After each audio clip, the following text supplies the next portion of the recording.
Our aim is to be the world's best relationship bank. Yep. So we really hang our hat on our relationships we can build and what we can do for the community. We've got some fresh new young talent doing some things that I know you haven't heard before. 1, 2, 3, listen. Welcome to Finances, your home for all things financial, investment, money and lifestyle. Hosted and curated by the very talented team of certified financial planners at Britton Financial Partners. Yeah. Are they good? All right, well, let's kick it off. So this is episode number 120 of the Fine Answers podcast. Today's guest is Cam Murnane. Is it Cameron or Cam?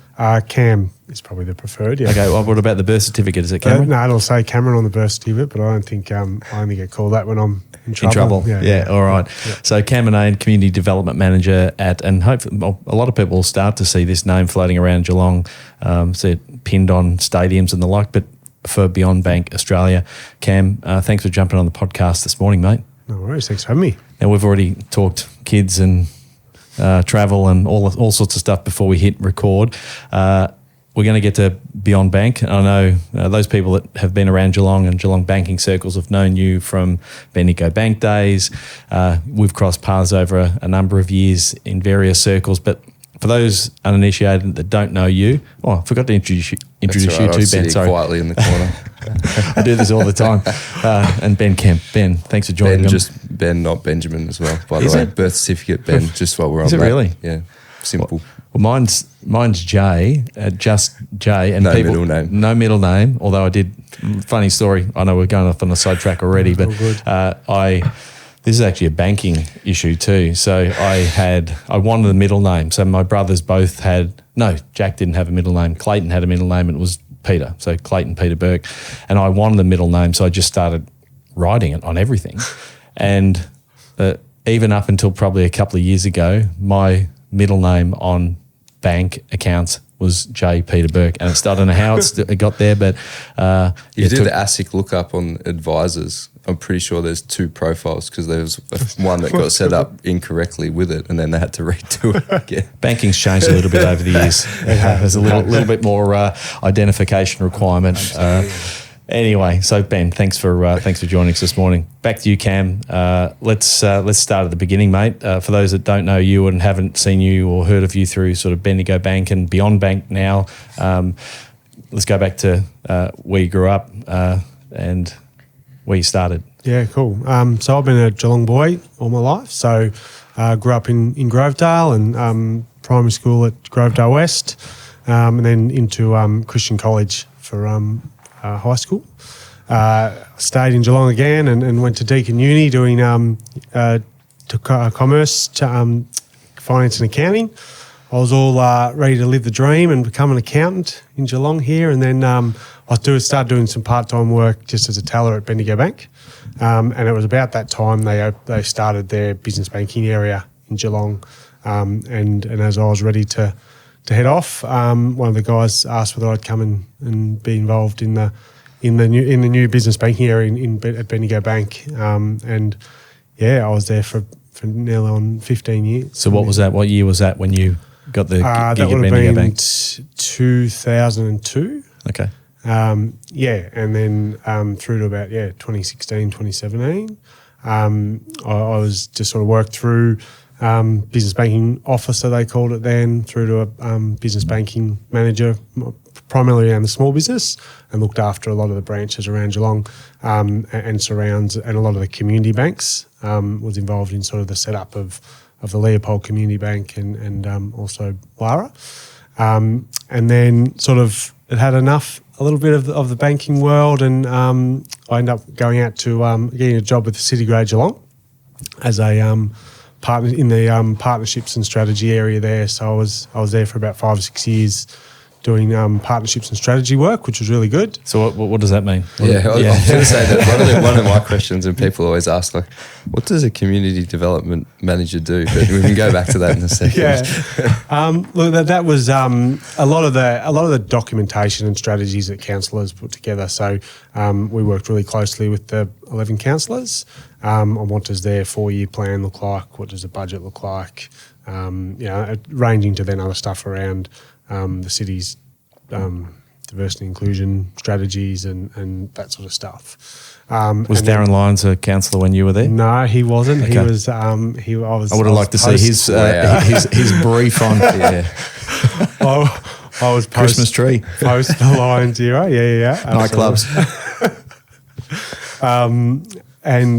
So that was there's always varying reports around working at council. I really enjoyed my time at council, and the people I worked with there were really good. Worked with a lot of community partners, but then that started to shift into a bit more service delivery stuff around who might we engage with around our leisure network, leisure centres and all that sort of stuff, which wasn't quite my passion. It was certainly a way that they needed to go, but it wasn't what I loved doing. So I then ended up at the Geelong Chamber of Commerce for a couple of years, again doing partnerships, and that was around sponsorship of events, our corporate partners, membership sales and that sort of thing.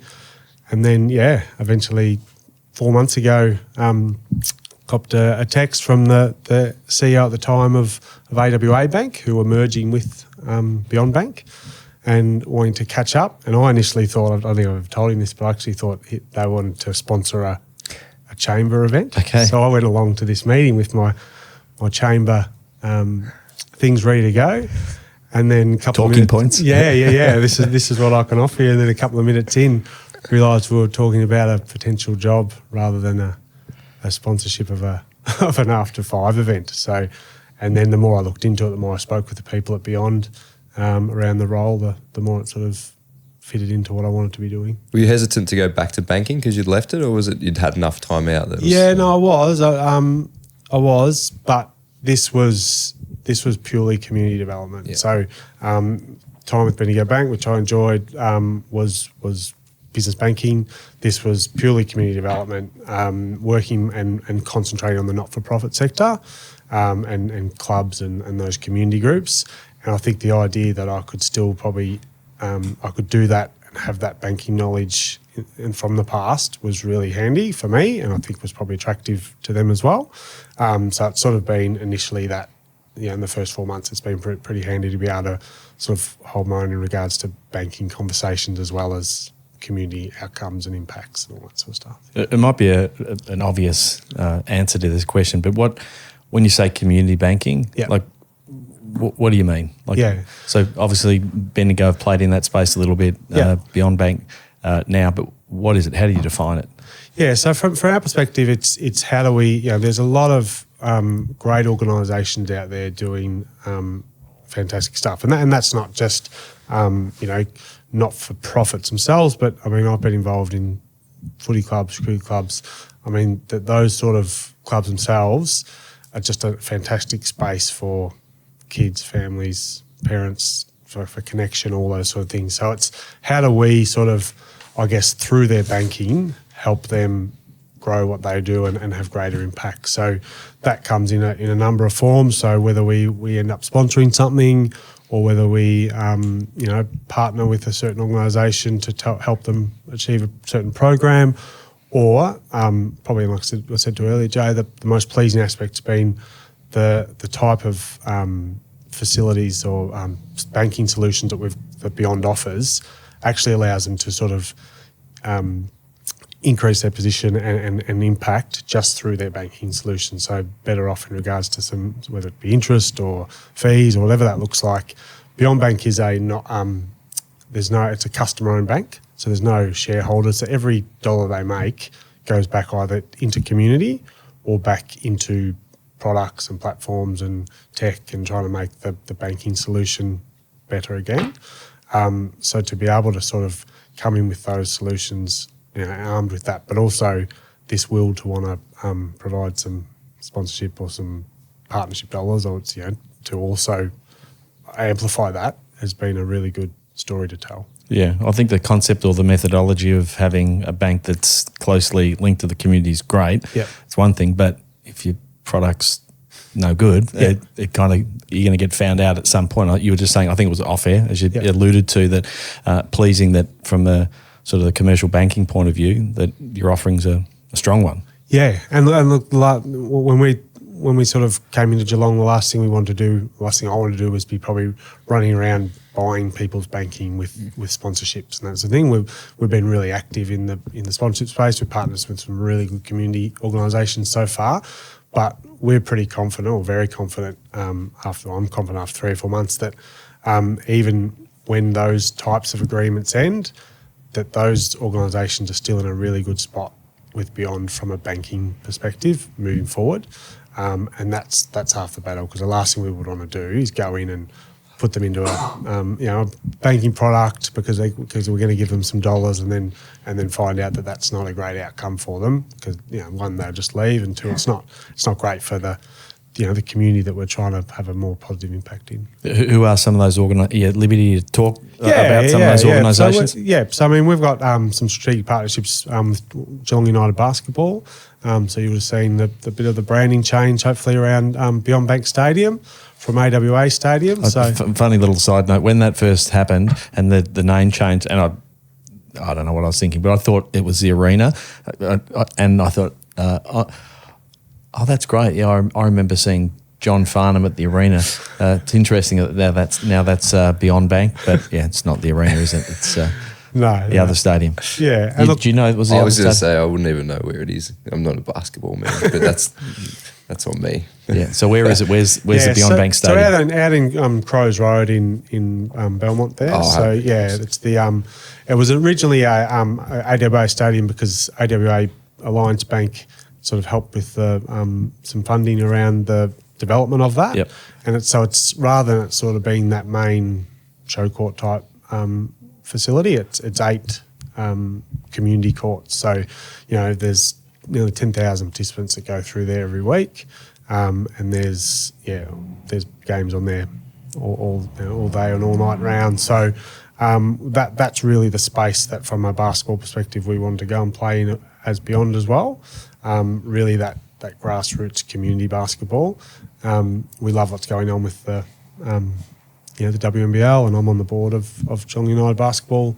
That's been fantastic, and we'll sort of dip our toes in there at different points. But from the community side is where we want to play most. Yep. Who else? What other partnerships have you got at the moment that worth noting? Yeah. So we're the platinum partner of Give We Live Foundation.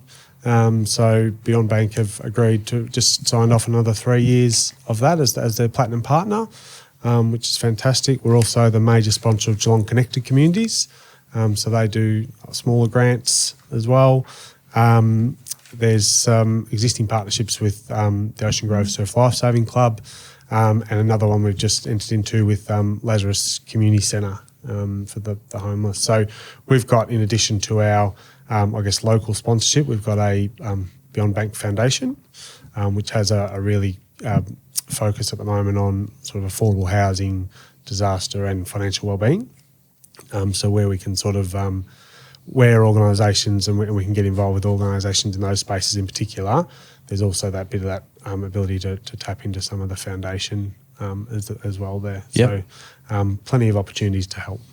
Probably more so at the consumer level. Branches. How many local branches are there? We've got the AWA branch is now a Beyond Bank branch, so that's in 4951 Malop Street, and that's fully staffed. That's got a mobile lender, a business banker, myself.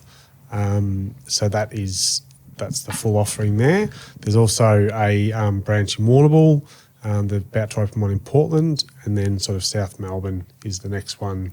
From a Victorian perspective, yeah. So the major footprints at the moment are New South Wales and South Australia. That's where it all originated. But there is a bit of a strategy going on about some growth in Victoria. It's become like such a topical thing. Is there actually a branch? It's sort of gone back to that again, where people want to be able to walk in there. Do you find that with clients? It's actually a really important thing. Yeah. Yeah, it's like a renaissance of what is old is new again, and I wouldn't be surprised if there's the big shift, with technology away from.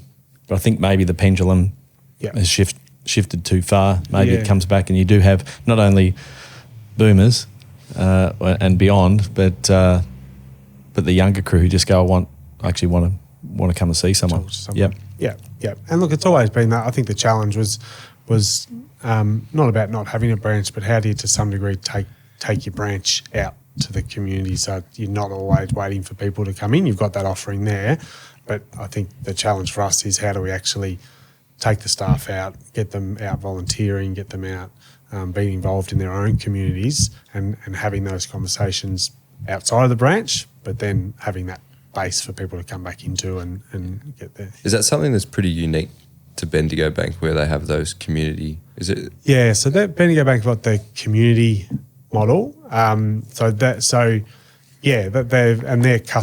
sort of community owned sites, sort of Leopold and Lara and a few of those. So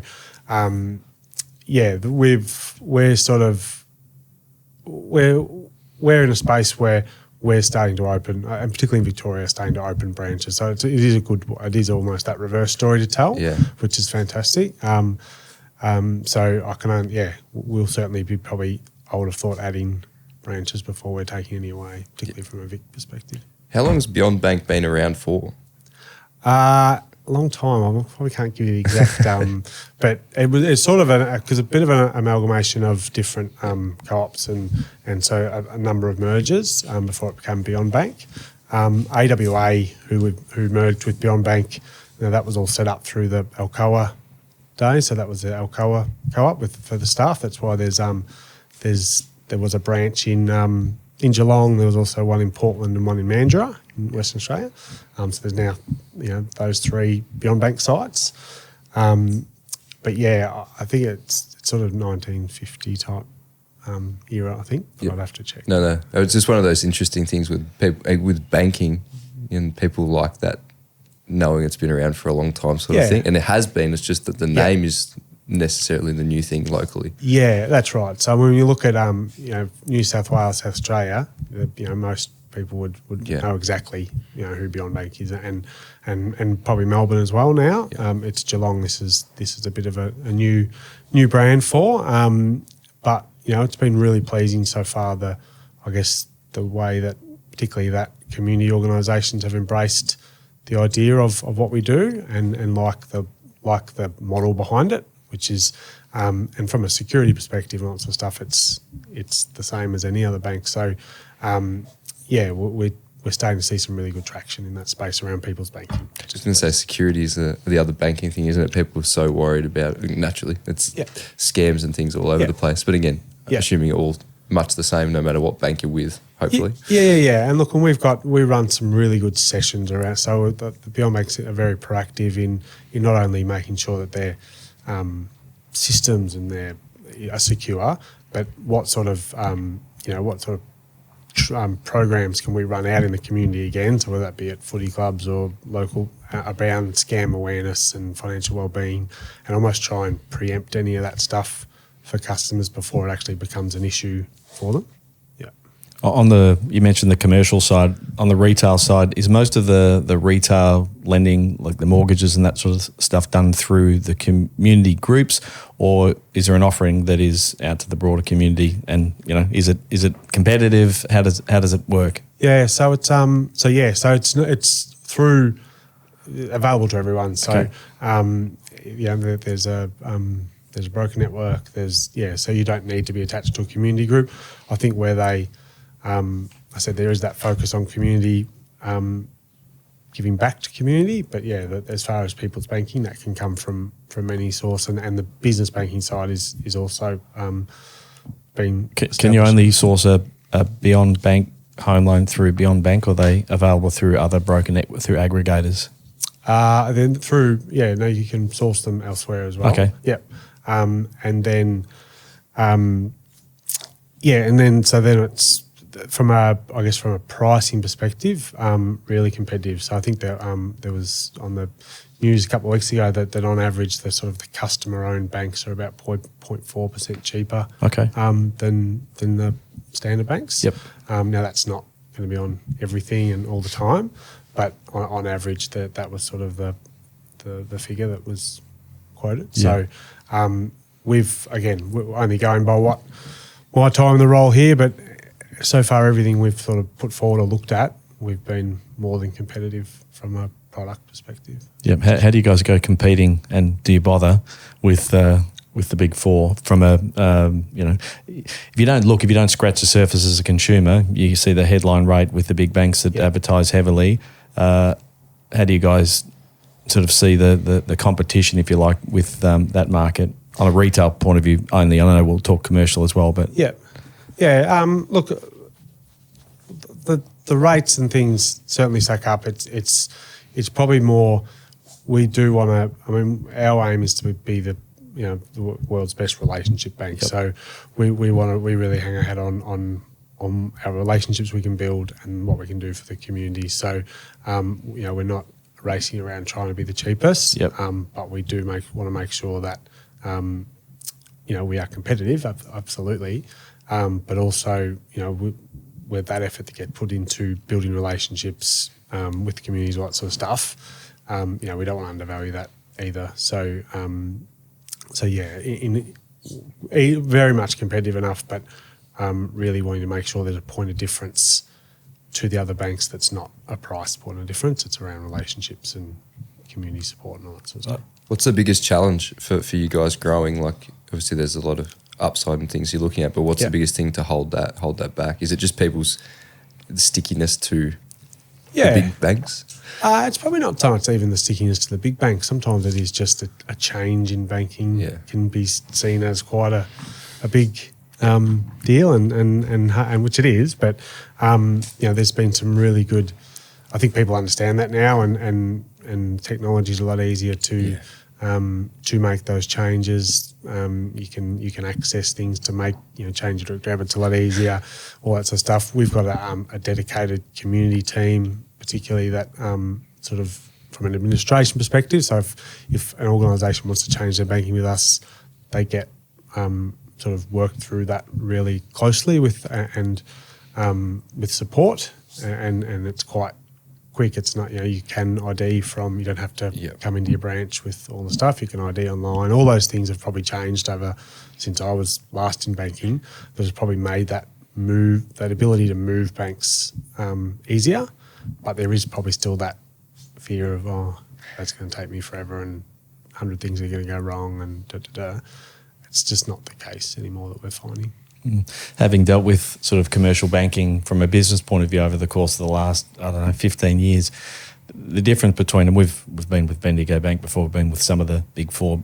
The key for us is relationship. Whenever we're looking personally at our banking, like relationship, if you sort of priority order things, competitive product is there, but relationship and the ability to be able to get done and take away some of that burden that most people and most businesses, most organisations have to deal with, and they have to put time and energy into organising their financial affairs, their banking. If you can have support around that, it makes a big difference. Absolutely, and which is why we've sort of, like I said, not only the branch staff, so that you walk into our branch and there's 3 to 4 people sitting at a desk at a counter ready to come and serve. So it's not you walk in and you'll get hit at the door. Do you want to pick out money? If you do, go out to the ATM. I'll show you how to use that sort of thing. Certainly we want to encourage people to be able to access their banking in all different ways, but we also want to make sure that if they need that support, that it's there.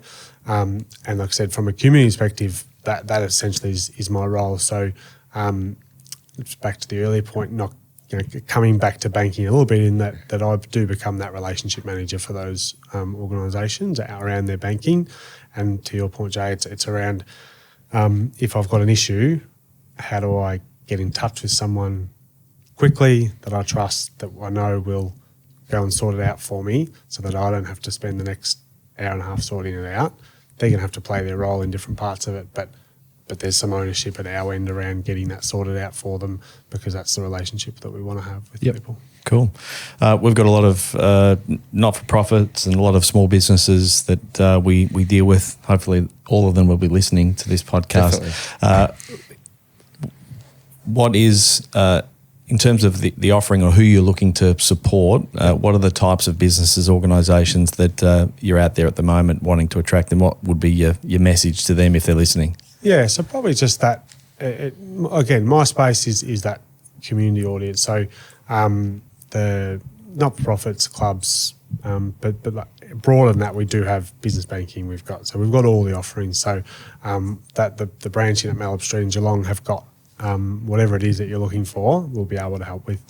But we've got some good opportunities around for not-for-profits and community groups around being able to have people's banking linked to them. So it's called our community reward account, which organisations can become a recipient of that, and essentially we help to provide them with some of the collateral, or the marketing, or whatever you want to call it, to get the messaging out to their members to say, if you come and bank with Beyond Bank, then some of the interest or the outcomes come back through to us, and it can be linked directly to us. So you can walk in and go, well, I want to bank with you guys, and I want to link my banking to my organisation. Terrible Cricket Club. So the cricket club will get a bit out of it. Yeah. Ben's got a few charities there we might have at the front of the queue. Yeah. We're going to get onto them first.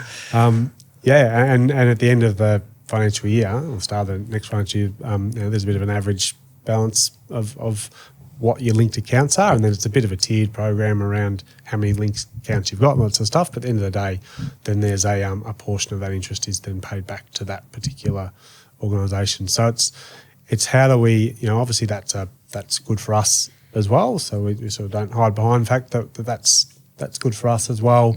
But it's how do we help you guys and those organisations provide better outcomes for their members, but at the same time, some benefit back to those organisations, so that they can then go and do the great stuff for those people who have supported them by linking their banking to them. You see your bigger banks doing, sponsoring the Test cricket or whatever it is, but then this is more so that grassroots level of sporting clubs or organisations. Isn't it? I could see you coming into bowl with a Beyond Bank. Too late because we've already got Britton on one side. We can squeeze it in there. Get one on the other. That's okay. That's all right. Well, we'll make it work. You can make it work. But you'd know, operating in sort of local clubs, how challenging it is to actually raise money and to have funding to do all the things you want to do. In that community, I was thinking about it when I was back in Horsham. I played in a cricket team, so they had a competition where businesses set up their own clubs, and then everyone went into a draft, and I got drafted by the Rup Minyip Bendigo Bank community team. So I played for that team. But I was thinking about it now, like at the time I didn't think much of it when you were talking earlier. They obviously they put up the money to have that team, and then we were all sponsored by them and played in that small community. Yeah. But for those guys in that community, I didn't even live there, but it was obviously a big part of their community. Yeah. So you were the highest paid player. No, flew in by the last pick to get. How did you pronounce Ruppanyup? Rapanyup. It was Rup Minyip because it was Rapanyup and Minyip. Oh, you put Minyip together. Matoa. Yeah. Was it Minyip Matoa then, or just Minyip? No, because so the cricket is Minyip and Rapanyup. Okay. Lubeck Matoa is the other team. So Lubeck Matoa. Yeah. It's okay. Real country areas. This. It's Beyond Bank. I think it must have been in the Rapanyup. I think it was the Rapanyup branch was the community, the Bendigo Bank. Okay. We were called the Community Bank Bandits. That's what we were called. I'm pretty sure. Yeah. What was your average? A few wickets that year, actually.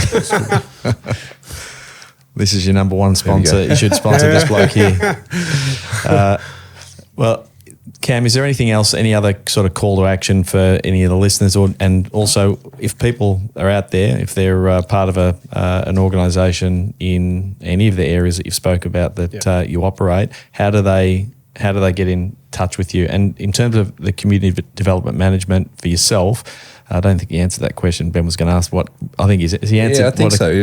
I don't think you can answer it in one sentence, or it's you probably need the whole context, isn't it? In many ways, I just think you're sort of like the conduit between the bank and community. Yeah. Is that and correct? It helps that you've got relationships that have been there for 20 years, and it helps that you've also got a business banking background, so you can connect the dots between all of those things. Yeah, absolutely. And I mean, I've been lucky, I guess, through my whole career to be involved with some people who have done this type of work. So obviously my father's done this work for many, many years, and seen this sort of, I guess, the rewards that he's got out of this sort of work. The platinum partnership with Give Where You Live, it's been very interesting over the last a couple of months to work a little bit closer with Bill Mithen as he's sort of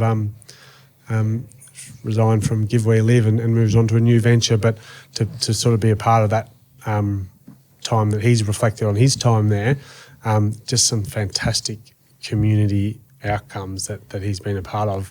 You sort of sit back and go, well, that's, wages are great, all that sort of stuff. That's all one part of it. But what I do on a day-to-day basis that is going to give me that type of satisfaction, and this is a type of role that really does help you get that. Probably in banking, that's probably not that common.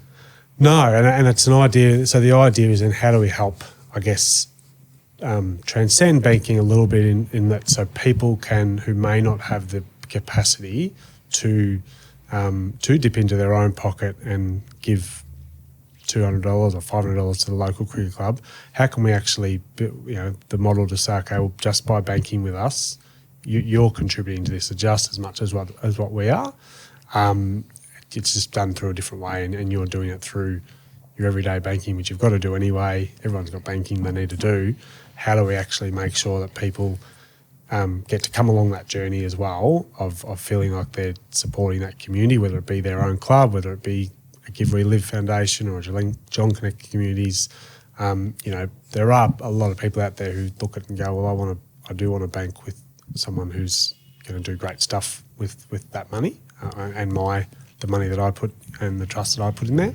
So that's probably the call out to JD, to your point is, if you do want to come and bank and see your banking go towards some really great community outcomes, whether that's broader Geelong, whether it's nationally we do some great stuff, or whether it is just linked to your own community group and you want to get them involved, more than happy for them to be given my details, whether that be LinkedIn or into the Malp Street branch or emails and all that sort of stuff.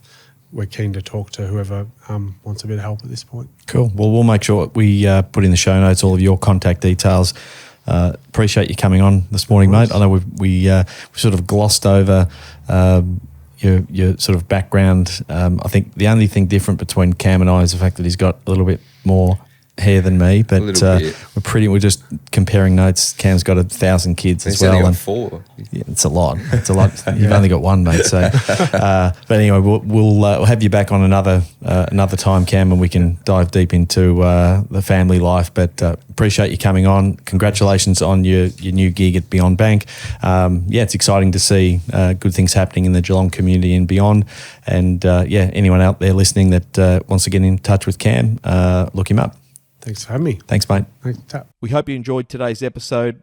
If you're keen to understand more about how financial advice could benefit you, follow us on Instagram, Facebook and Twitter at Burke Britton FP, or Google Burke Britton Financial Partners. Check out our client reviews, testimonials, and make a time to meet one of our certified financial planners by clicking Book Now on our website. Thanks for listening.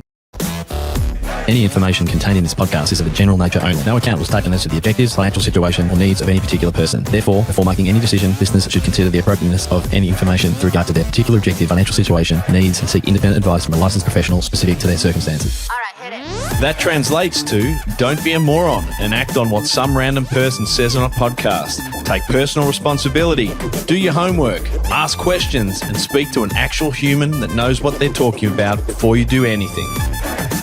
PB Financial Solutions Proprietary Limited, trading as Burke Britton Financial Partners, are authorised representatives of AMP Financial Planning Limited, AFS, licence number 232706.